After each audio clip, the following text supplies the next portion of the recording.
Hey, thank you for joining us. We are really making a lot of efforts for you to dissect and give you a lot of practical, useful information from our experience about rental property investing. And today we are with Angela talking about various property management aspects which are really important.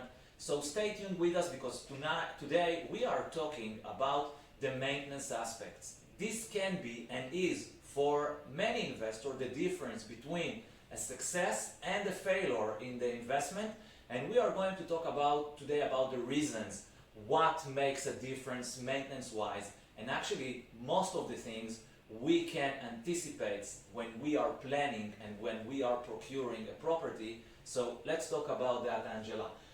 We mentioned maintenance in previous video that our audience watched us, and I want to follow up on things you've mentioned regarding maintenance.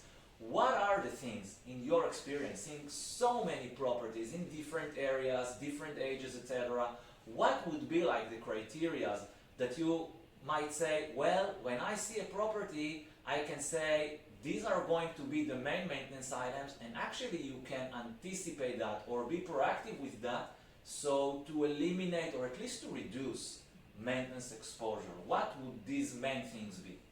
So, Nir, I believe when you are purchasing a property, the inspection period is the number one defense against a bad investment. So you want to come in and have it inspected. You can do a simple 4-point inspection. You don't have to do the whole thing, which tends to be, I think, between 300 to 500. You can do something that's a little bit less intense. But the 4-point is going to tell us what the roof looks like. It's going to tell us electric, plumbing, AC. These are the main areas that have highest expenses as far as maintenance. Changing a roof in Jacksonville can be upwards of $6,000–$7,000. Plumbing in a house can be equally as expensive, as well as an AC system, or hot water heaters tend to be around $1,000, but still in that whole water system. So the inspection is really going to give you a view of how old and how much more life you have. You want to use those figures to figure out, do I need to do this now? Do I have time for this property to make the money that I need so I can make these repairs down the line? Or is this a property I need to avoid altogether? So when we're talking about high cost, truly those four are our main worries. You're always going to have cosmetics. You're going to have repaints, carpets, possibly new cabinetry or upgrades eventually. But those are more doable. We're not in the high numbers. And so yes, you can have those maintenance costs, and you do want to watch that. You definitely would need to get a quick punch list of some suggested items that this property would need in order to be what we call rent ready. A rent-ready property is a property that is ready for a prospect to rent it and move right in.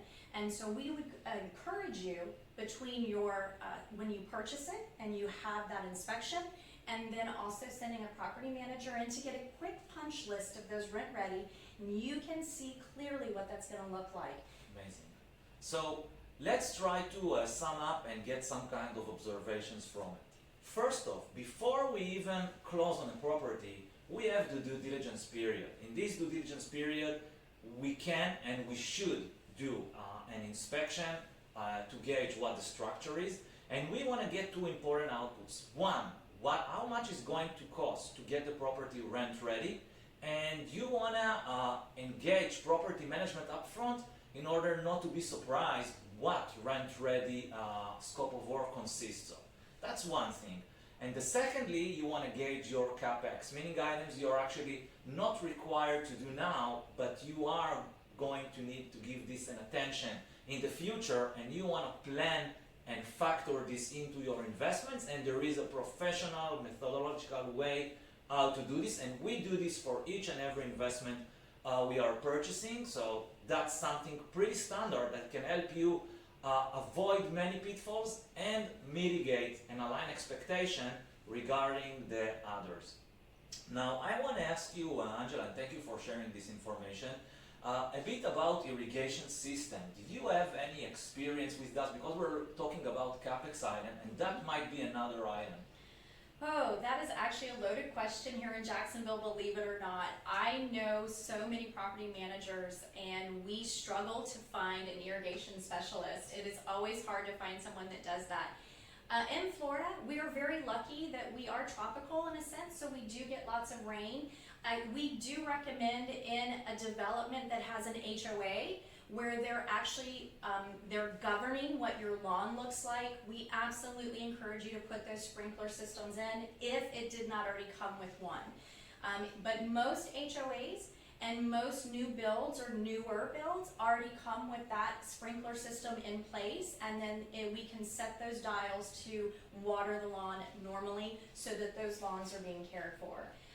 As far as putting in sprinklers in older neighborhoods that don't have HOAs, I will be honest, that is an expense that I don't encourage owners or investors to put those dollars in. Those lawns are not going to be lush. They're not being overseen by an HOA, and you have a little bit more leeway there. Thank you, Angela. I think that what we can learn from that is the same principle we talked before, that during the due diligence period, we can leverage the experience and the know-how of our team members. Obviously, we have the home inspector, we have property management, and in this, if we know to ask the right questions, yes, there needs to be some kind of understanding in the area to first ask, for example, about irrigation. But do your homework, know the area, ask questions, and you can avoid and mitigate surprises that actually can not be surprises just because of doing the homework and the right planning.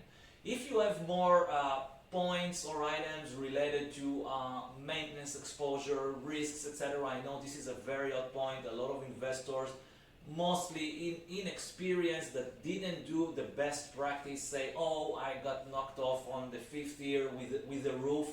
It shouldn't be a surprise. If it's some kind of a result of weather, then there is the insurance. If it's just a wear and tear, it could have been called in the inspection.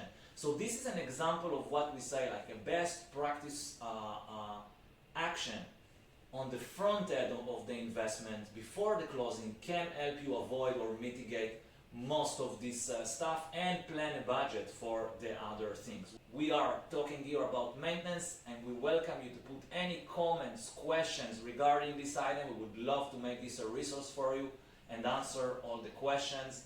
And thank you for being with us today.